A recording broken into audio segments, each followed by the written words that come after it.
Le score. Le score. Je devais créer et comprendre que nous aurions un entretien tête-à-tête. 18h30, 20h sur Radio Nova.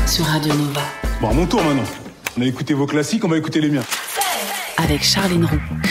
Bienvenue dans le score sur Nova. Au programme, du bon son, de la conversation et une créature mythologique en verlan. À toutes les patrouilles, ceci n'est pas un camoulox. Dans ce studio, un invité qui nous régale maxillairement et capillairement depuis 2 ans, avec une galerie de personnages aussi familiers que zinzin, le tout en version courte sur les réseaux. Depuis le début de l'année, son gang prend vie en chair et en os, avec autant d'esprit que de drôlerie sur la scène du théâtre du Petit Saint-Martin, gage de qualité. Après une première salve à guichet fermé et vendue en un temps record, il reprend Coucou jusqu'au 28 juin, même lieu du crime, avant une tournée à partir d'octobre et beaucoup de dates en 2026. Je vous le dis dans le blanc des yeux, si, ça marche en radio, de toute façon je suis myope comme une taupe, donc même IRL vous seriez flou, allez-y. Et bonjour Moguise. Bonjour, enchanté. Enchanté de même. Très content d'être là. Moi je suis très contente que tu sois là. J'ai vu ton spectacle la semaine dernière, j'ai ri fort et en faisant du bruit. Merci voilà. beaucoup, je t'ai entendu. Non, je celui-là, Exactement. c'est celui-là que t'as entendu. Parce que j'en ai plusieurs. J'en ai un autre plus. Ça dépend des personnages en fait. Je crois que je l'ai entendu aussi, discrètement. Est-ce que je t'appelle Moguise, est-ce que je t'appelle Thibaut? Qu'est-ce que tu préfères? Pour Moguise. Hein. Oui. Oui. Bon. Adressons tout de suite ce pseudonyme. C'est la petite créature, la peluche si mignonne des Gremlins. C'est un film sorti bien avant ta naissance. Pourquoi lui? Pourquoi? Alors que je ne suis pas spécialement fan de ce film. Non, franchement, je l'ai vu 2-3 fois. Pourquoi? Alors là, j'ai toujours rêvé d'appeler mes animaux Gizmo. Ouais. Les chiens que j'avais, j'ai jamais eu l'occasion, donc je me suis dit, autant m'appeler moi Gizmo, mais à l'envers, Moguise. Avant, je m'appelais Pain-Beurre Confiture, par exemple, sur les réseaux sociaux. Je ne sais pas pourquoi. Mais j'ai assez d'inspiration pour les pseudos. Alors peut-être que de fait sur une affiche, pain beurre confiture c'était plus long pour la typo et que Gizmo me semble très efficace. On aurait mis PBC. Ouais. Oui, ça pouvait marcher aussi, tu as raison. Il y a une question rituelle dans cette émission. Quelle place prend la musique dans ta vie de tous les jours? Alors la musique prend place dans ma salle de bain. Ouais. J'écoute de la musique que dans la salle de bain. Ok. Ouais, pour m'ambiancer, pour passer un bon moment. Et je la coupe directement dès que je ferme la porte de cette salle de bain. Et sinon, dans mes écouteurs, la journée, quand je fais le ménage ou quoi que ce soit, c'est plus des podcasts. Ouais. C'est vraiment la salle de bain pour la musique. Et quand tu écris et tu crées, tu le fais avec le silence ou avec... Oui. Ouais. Non, sinon, je sais pas me concentrer avec la télé ou quelque chose dans les oreilles. Alors, je précise tout de suite qu'en matière de musique, tu me l'as dit juste avant qu'on commence, tu es très monomaniaque. Oui, je suis... Autant te dire que tu vas te régaler avec tout ce que je vais te proposer. Tu n'écoutes que de la K-pop. Et oui, je suis tombé dans le chaudron il y a 7 ans. Et tu n'en es pas sorti. Et non, c'est difficile d'en sortir après, parce qu'il y a... En fait, ils réunissent tout ce qui se fait meilleur, j'ai l'impression, dans toutes les musiques du monde. Il y a de tout. Et oui, j'ai écouté un titre des Blackpink en 2017. Donc ça fait 8 ans. Et depuis, je n'écoute que ça et que ce groupe, en plus. Très bien. Elles ont 20 chansons et j'écoute 20 chansons depuis 8 ans. Très bien. Alors, on va pas démarrer avec les Blackpink. J'en suis navrée. J'ai choisi Todd Rundgren parce que le titre, c'est « Hello, it's me ». Je me suis dit que ça collait avec ton titre de spectacle. Le score sur Radio Nova. Todd Rundgren sur Nova, Hello, It's Me, un titre choisi parce qu'il a vaguement un rapport avec le titre du spectacle de Moguise qui est avec moi en ce studio. Le titre de spectacle au Théâtre du Petit Saint-Martin, c'est Coucou, point d'exclamation. Ce qui déjà, à mes oreilles, sonne comme le bonjour poli du garçon qui veut pas tellement déranger. Est-ce que c'était ça l'idée? Coucou. Ouais. C'est vraiment ce coucou. Oui, alors l'idée, ça vient de mon metteur en scène Thibaut Seguin, et aussi co-auteur, et qui trouvait ça drôle de voir une affiche de quelqu'un qu'on suit sur les réseaux et qui s'installe dans la vie réelle des gens. Donc souvent, on a l'image de quelqu'un dans la rue qui marche, qui scrolle sur Internet, sur Instagram ou TikTok, et dans sa tête, et je trouvais l'idée super drôle, c'est qu'il me voit sur l'écran et d'un coup il y a l'affiche de moi avec marqué coucou. Ouais, c'est très bien, le titre est parfait. Parlons de cette affiche. Un animal, pas mythologique, un golden retriever, le tien si j'ai bien compris. C'est ça. Qui s'appelle donc Gohan. comme le fils de Goku. Oui, ouais. C'est vrai. Je suis pas fan de Dragon Ball Z. C'est pas moi qui ai choisi le prénom, mais j'aime beaucoup. Et ça veut dire bol de riz aussi en japonais, je crois. Alors, ou repas. Il était important qu'il soit présent sur cette affiche. Oui, parce que c'est une grosse partie de ma vie. C'est mon premier animal que j'ai depuis que je suis plus chez mes parents.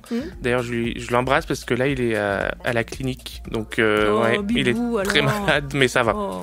Donc, je l'embrasse, il t'écoute la radio. Et il écoute la radio, j'en suis persuadée.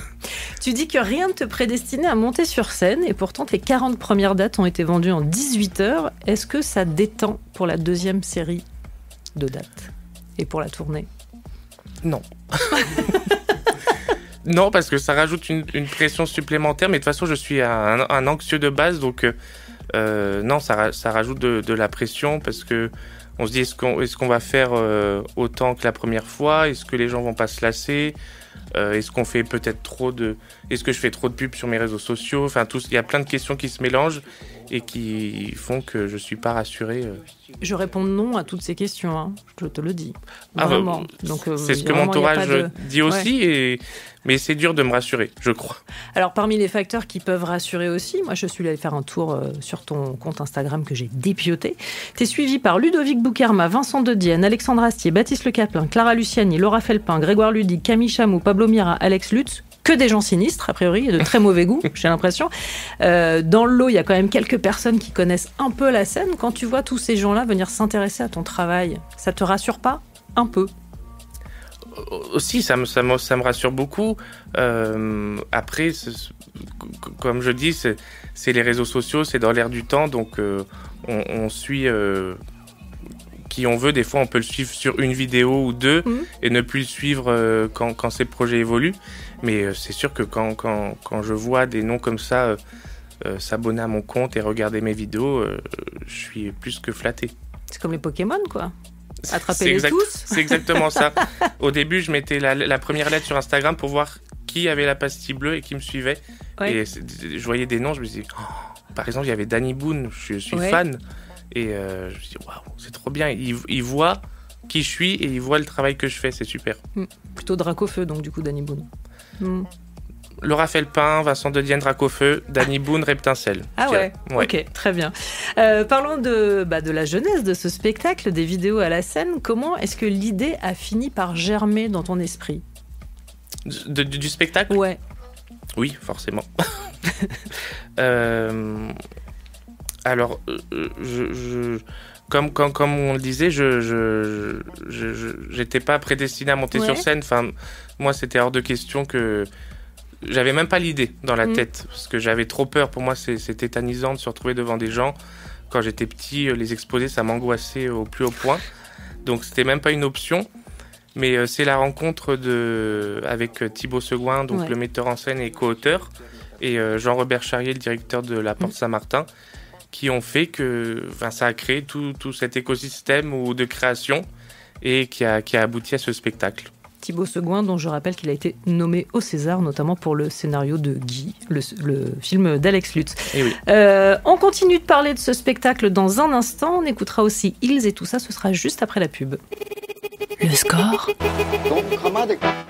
sur Radio Nova. Nova. Hills sur Nova, Mr. Is Beautiful Blues est toujours en compagnie de Moguise. On parle de son spectacle au Théâtre du Petit Saint-Martin jusqu'au 28 juin. Un spectacle titré « Je te laisse faire, tu le fais mieux que moi ». Coucou. Ouais, il est beaucoup plus doux que le mien. Y a pas mal des personnages croisés dans tes vidéos sur scène, mais est-ce qu'on peut dire que le nouveau perso, c'est Thibaut ? Oui, il est quand même un petit peu présent sur les vidéos, même si je pense que les gens pensent que c'est un personnage que je m'invente, mais c'est un peu moi, ce personnage un peu timide qui dit vraiment coucou, comme ça. Mais c'est vrai que c'est sur scène qui devient plus imposant, j'allais dire, qui prend une plus grosse place que sur mes vidéos où c'est un petit personnage de temps en temps, un peu mou, un peu hésitant. Mais il est le fil conducteur là. C'est le vrai fil conducteur. Il fait les allers-retours entre entre les personnages de la vie quotidienne qu'on croise. Et on retrouve également, oui, des personnages qu'il y a dans les vidéos, mais je dirais que c'est 80% de la nouveauté. Oui, il y a quand même, c'est vraiment des innovations. Mais après, on reviendra aux personnages qu'on croise, mais ce qui est très étonnant avec ce Thibaut et ce qui le rend d'autant plus drôle que c'est presque sur scène le personnage le plus fragile, le moins affirmatif. C'est un personnage qui donne l'impression d'être constamment au bord des larmes et de s'excuser d'être là. Et l'une des différences majeures sur scène par rapport aux vidéos, c'est la découverte d'un corps. C'est vrai que sur les vidéos, on te voit souvent cadré sur le visage, etc. L'expressivité, du coup, n'est pas la même. Comment tu l'as travaillé, ça ? C'est vrai que je suis vraiment coupé au niveau du bidou, du ventre, tout simplement, dans les vidéos. Comment j'ai appris ça ? J'ai appris avec des expériences que j'ai eues avant, où j'ai pu un peu me former, entre guillemets, au théâtre à travers le cinéma, où j'ai appris à user de mon corps à l'image, quoi. Ouais. Et je me suis testé aussi sur certaines vidéos à les faire en plan large, où on voit tout mon corps. Mais c'est vrai que c'est une autre mécanique. En plus, il faut apprendre à parler, à jouer et à utiliser son corps en même temps. Donc des fois, ces trois informations, c'est compliqué au début. Mais je suis quand même encore assez hésitant sur mes postures, je suis pas très ancré encore. On voit que j'ai pas de la bouteille. Enfin, je le ressens comme ça. J'ai pas énormément de bouteille. Ça se ressent sur scène parce que je suis pas encore assez ancré sur scène.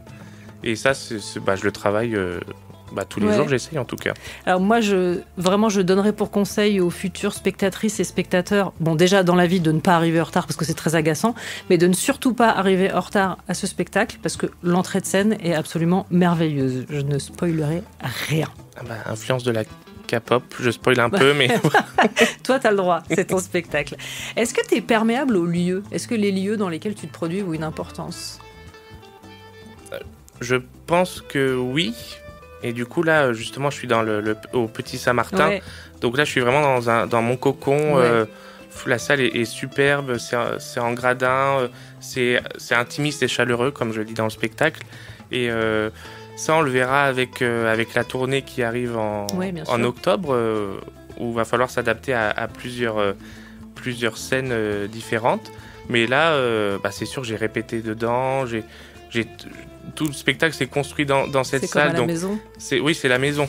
C'est vraiment la maison pour le coup. Donc, je ne sais pas encore comment je réagirai au changement de salle, mais pour l'instant, je me sens très bien sur cette scène. Elle est grande. Je peux m'exprimer comme je veux, elle est super. Et c'est surtout l'ancienne école du mime Marceau. L'avantage, c'est que le fantôme n'est pas bruyant, de fait. Oui. On n'est pas du tout dans le mime avec tes personnages, hein. Ils parlent, il n'empêche qu'il faut gérer leur expressivité qui est très particulière. Comment est-ce que toi, tu la définis ? Parce qu'ils sont parfois très impassibles, parfois ça se joue sur un mouvement de bouche. J'aime bien la subtilité. Ouais. Donc, j'avoue que dans cette salle, j'ai la chance que les spectateurs soient proches. Donc, ils peuvent voir un sourcil qui frétille. Ou je sais que quand je suis stressé, j'en joue, du coup. J'ai la babine qui tremble un peu. Je pense que je laisse aller mes propres émotions dans ces personnages. Donc, franchement, il y a derrière, par exemple, Isabelle, il y a, je dirais, 80% de moi. Donc, c'est vraiment mes expressions à moi. Si je veux être méchant, je le suis sur scène. C'est l'occasion de l'être, sans l'être dans la vraie vie. Donc, je me lâche sur scène. Et ça fait peut-être de moi une personne plus gentille dans la vraie vie, du coup. Sur scène, il y a un écran. La mise en scène est super. Je le rappelle, elle est signée Thibaut Seguin. Il y a parfois des vidéos, parfois des silhouettes en ombre chinoise. Comment est-ce que vous l'avez abouti, tous les deux, cette mise en scène ? Alors c'est vraiment venu au fur et à mesure. Ouais. Par exemple, il y a des vidéos qui n'étaient pas prévues à ce moment-là du spectacle, mais on s'est dit que c'était plus cohérent par rapport à l'endroit d'où je viens, donc les réseaux sociaux, on va dire, les téléphones. Donc, par exemple, vous retrouverez un coach en développement personnel qui sort tout droit d'Instagram et on le retrouve sur scène. Mais ça, par exemple, je devais le jouer au départ. Mais on trouvait ça plus plus pertinent de mettre un écran face à ses spectateurs et comme ça ils sont vraiment dedans, quoi. Ils sont happés par lui. Et les silhouettes, c'est vraiment de la mise en scène, c'est de l'artistique, c'est pour rendre le spectacle beau, je dirais. Ouais, et il l'est. On continue de parler de coucou. Non, toujours pas, hein, je l'ai pas. Je vais m'entraîner. Coucou. Ah non, je l'avais pas non plus. C'est pas celui-là. On continue de parler de coucou dans un instant, juste après Snoop Dogg, Pharrell, Charlie Wilson. On écoute Beautiful.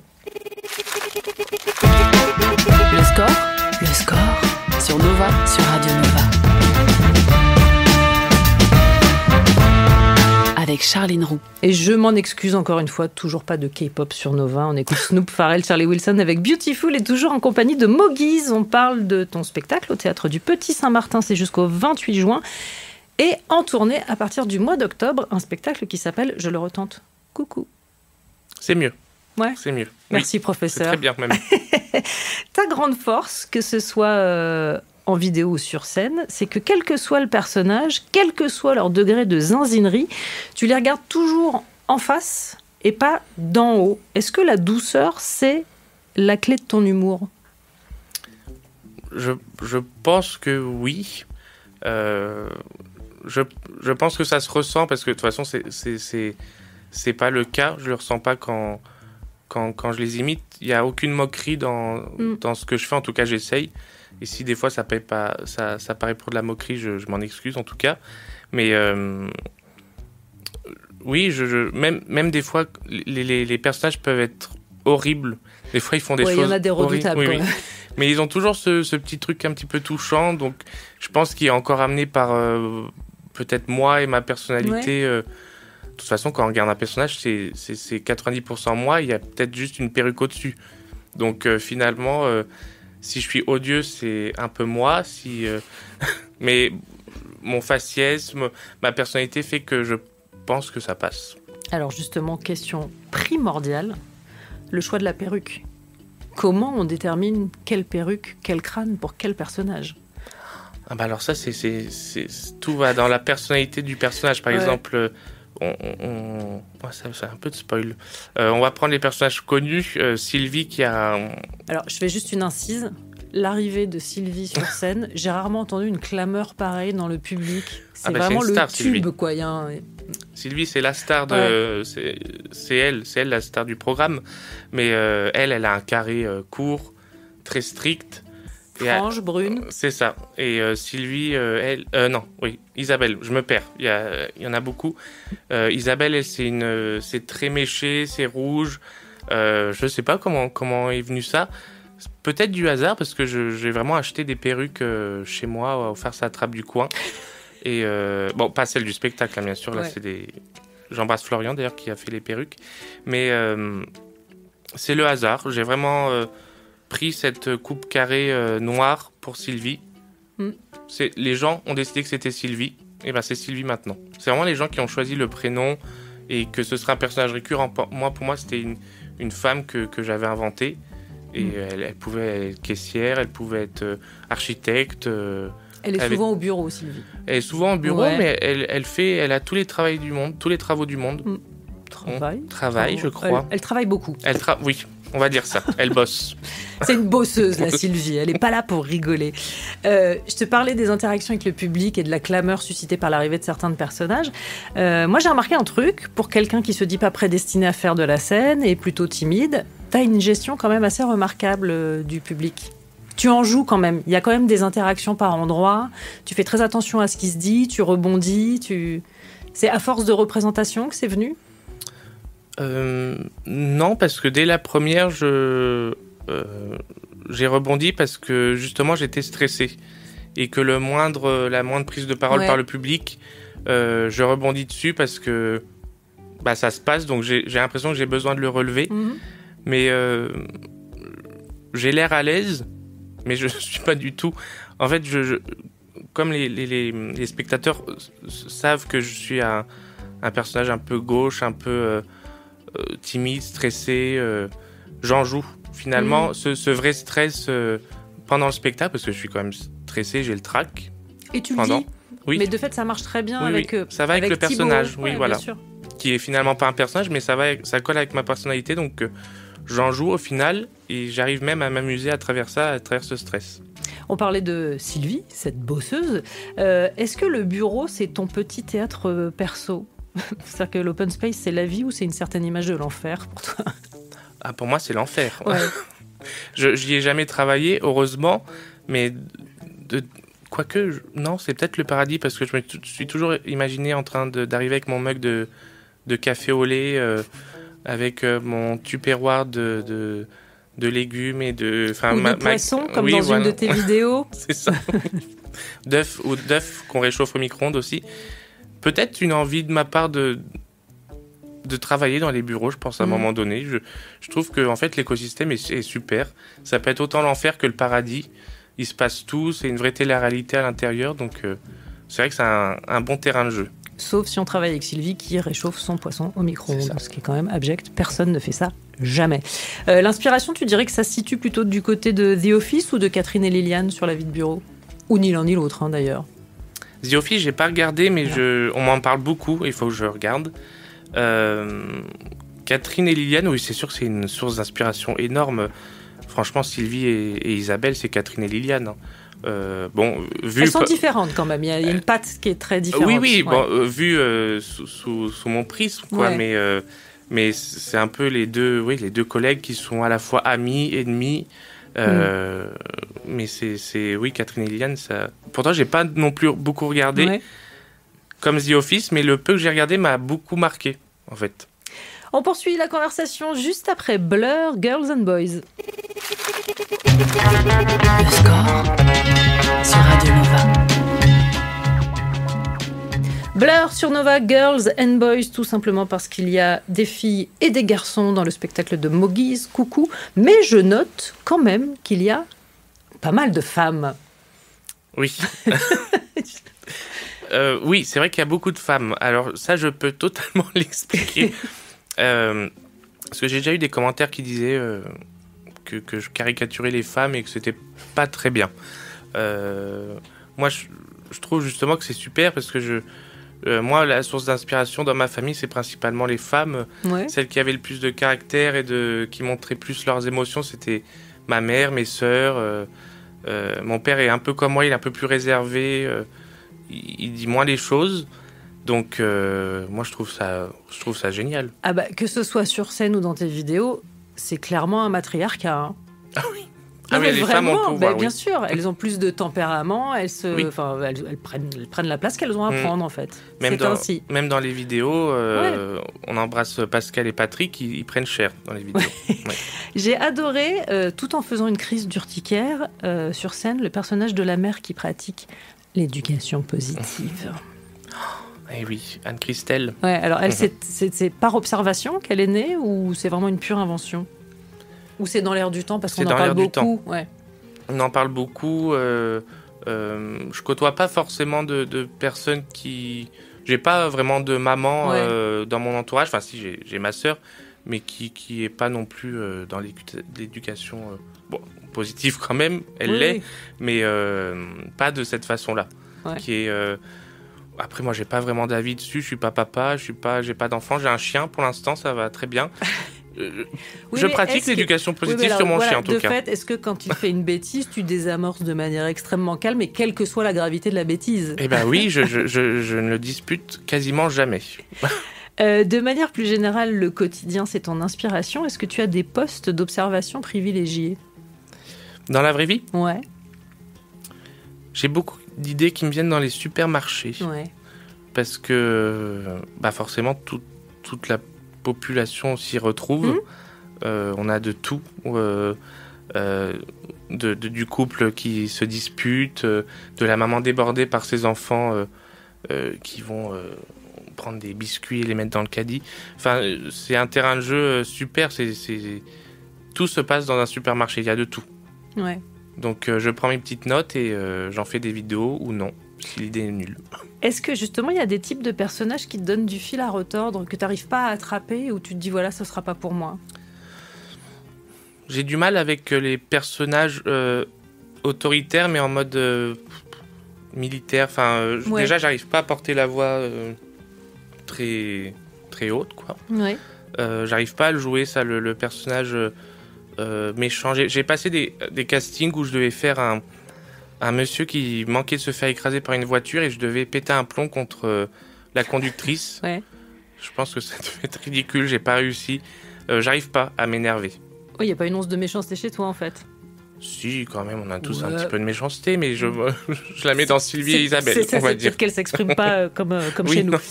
Parmi les autres thèmes abordés sur scène, je dis thème comme si c'était vraiment un TEDx, pas du tout, tu en parlais, ça revient aussi dans tes vidéos, le développement personnel.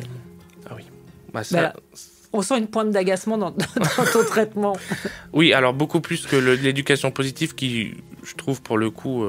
est positif, hein. Ouais. C'est bien d'éduquer ses enfants de la bonne manière, mais alors ouais, le développement personnel, moi je n'en peux plus du business, du bien-être, quoi. Laisser les gens être bien seuls avec ce qu'ils ont envie de faire. Et alors je comprends qu'il y ait des gens qui ont besoin d'être guidés, mais en faire un business, moi je trouve ça lamentable, vraiment. Oui, puis il y a ça, puisqu'on voit bien aussi dans ce que tu incarnes, c'est que ces gens qui sont là pour prôner une forme de bien-être et de laisser aller donnent énormément d'injonctions.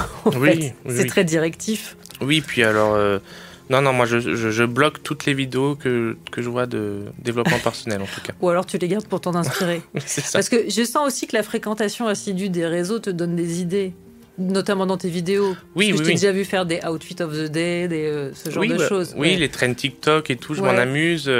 Oui, j'en ai pas parlé, mais les réseaux sociaux, ils sont une grande source d'inspiration. Ouais. Si on voit de tout aussi là-dessus. Ouais. Tu te fais quoi? Tu te fais des onglets? Tu te fais des dossiers avec des à traiter, des... Ouais, sur TikTok, quand je scrolle un peu trop, d'ailleurs, je like ce que j'ai envie de parodier. Parce qu'il y a des sujets tellement... comme les morning routines, c'est un terrain de jeu super, parce que je trouve ça aussi un peu ridicule, quoi. On pose son téléphone... On part du plan et on revient dans le plan, on reprend notre téléphone, on coupe et tout ça est monté. Enfin, je sais pas si c'est pas visuel naturel. Ce que je dis. Oui, non, mais je vois très bien. C'est-à-dire qu'alors on sent très bien que derrière il y a un travail et que tout est artificiel. Le côté je me réveille, c'est la rosée du matin. Soit assumer le côté artificiel ou faire un truc très naturel. Ton envie de faire des vidéos, elle est née comment? Alors, elle est née comment? Je cherchais un tuto pour faire des nattes à ma nièce en 2015 et je trouvais pas. Et à un moment donné, je trouve une youtubeuse qui montre l'astuce. Et après, je me suis penché sur toutes les autres recommandations que j'avais, donc des youtubeurs, des youtubeuses. Et je me suis dit, mais moi aussi, j'ai envie de faire ça. Enfin, il y avait de l'humour dedans.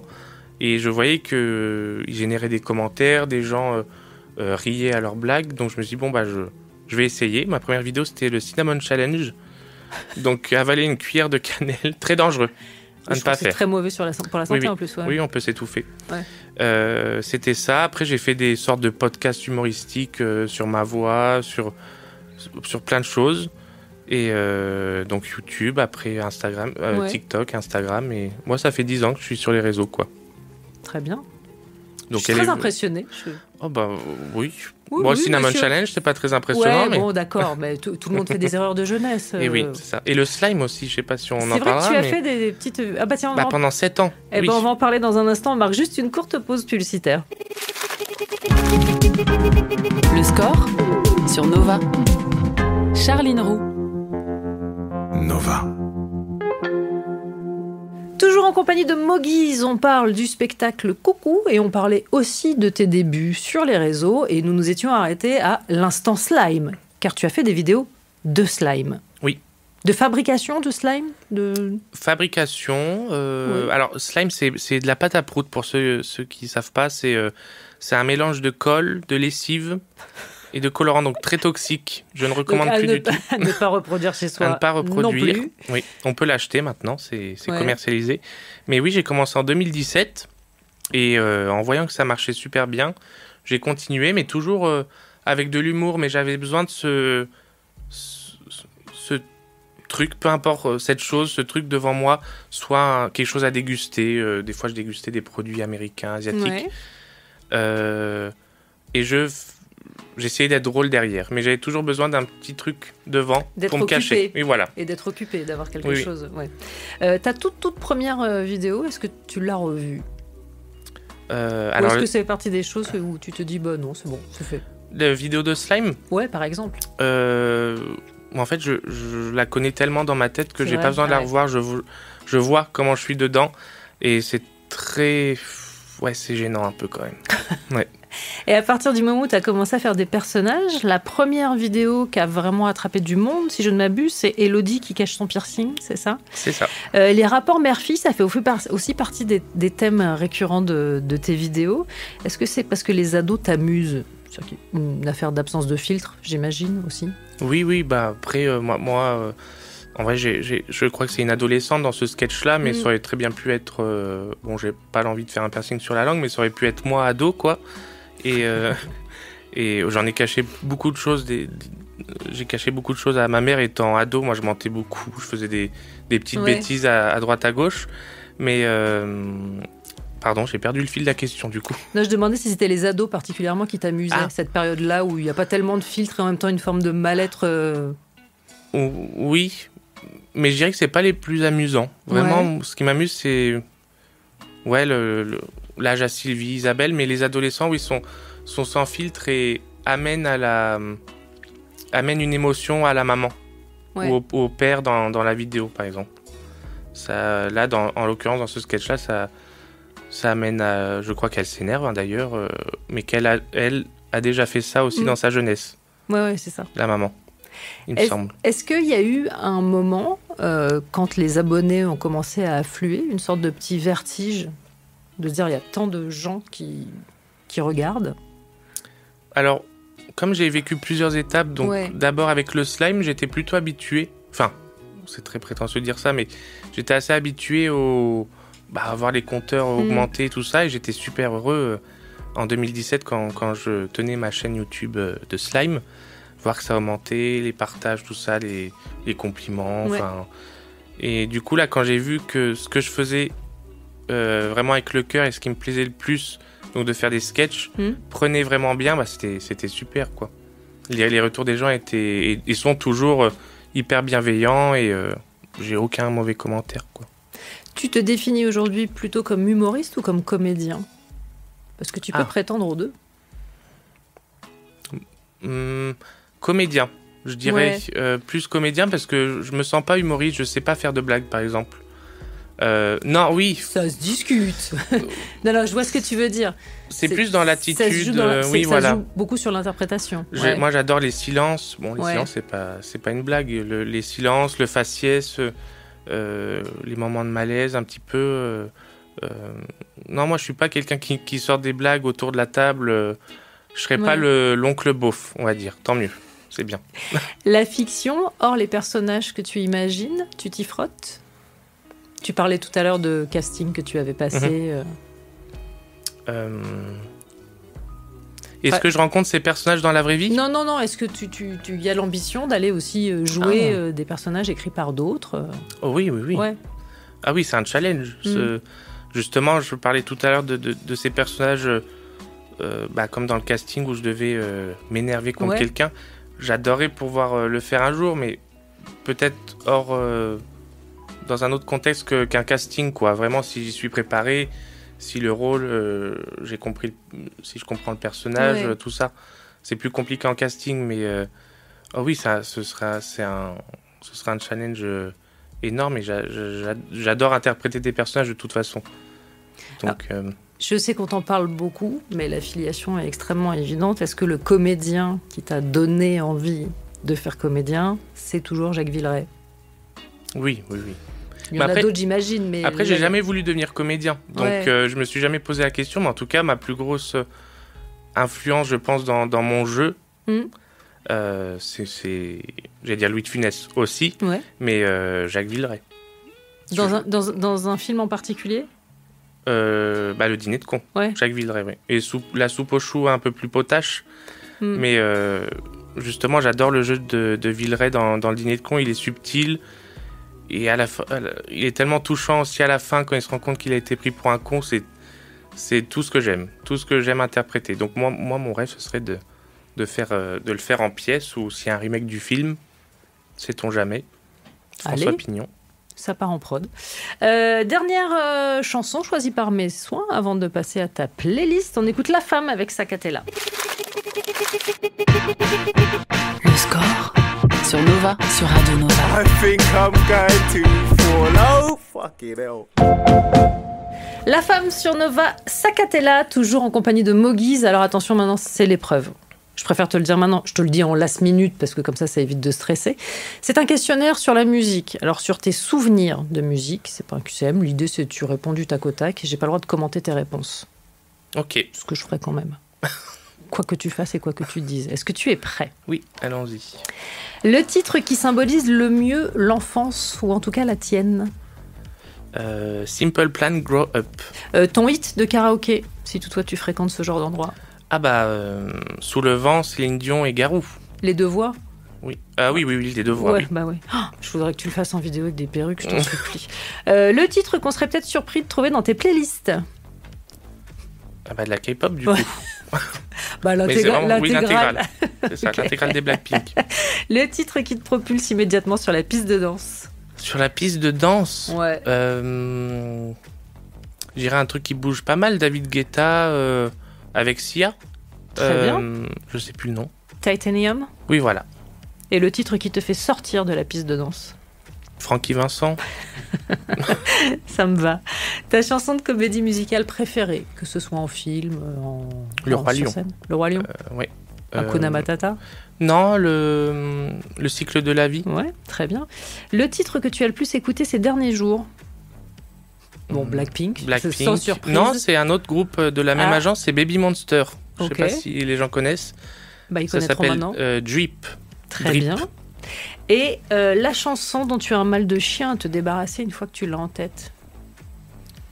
Oh, ce serait plus un générique de marque, mais on va essayer de trouver une musique. Non, mais alors, moi je suis dans ton équipe, je suis très perméable aux musiques de pub, et ça tourne en boucle. Qui date des années en plus. Ah bah vas-y, envoie. Je peux dire la marque ? Bah. Je bois Vichy, Vichy Célestin, je me sens belle, je me sens bien. Je suis obligée de citer d'autres marques, c'est ça ? Bah, je vais dire Evian, Volvic. Bah voilà, formalité largement remplie. Je rappelle donc que Coucou. C'est au théâtre... j'y arriverai jamais, hein, t'as vu ? Il faut que tu me donnes des cours. Théâtre de la Porte Saint-Martin jusqu'au 28 juin, à partir d'octobre. Une tournée, il y a beaucoup de dates en 2026 et je vous conseille vivement de réserver assez tôt, vu la vitesse à laquelle tu remplis les salles. Le spectacle est vraiment hilarant, je le redis publiquement. Et on passe maintenant, Mogiz, à ta playlist pour démarrer. En quelques mots, tu as choisi Daft Punk avec... non, c'est pas Daft Punk. Si, Get Lucky. Oui, avec Pharrell Williams. Oui. La personne est fatiguée. Pourquoi ce titre ? Oh, bah, il met de bonne humeur, je crois. Bah, tout à fait. Allez, c'est parti. Le score sur Radio Nova. Snoop Dogg, Katy Perry, California Girls. Pour clore le score dédié à Mogiz, merci 1000 fois d'être passé par ce studio. Bah, merci à toi. J'encourage vraiment vivement tout le monde à aller voir. Je le tente une dernière fois. Coucou. Parfait. Ah, merci. J'applaudis. Et il est 20h, il est grand temps de retrouver David Blo et le Nova Club.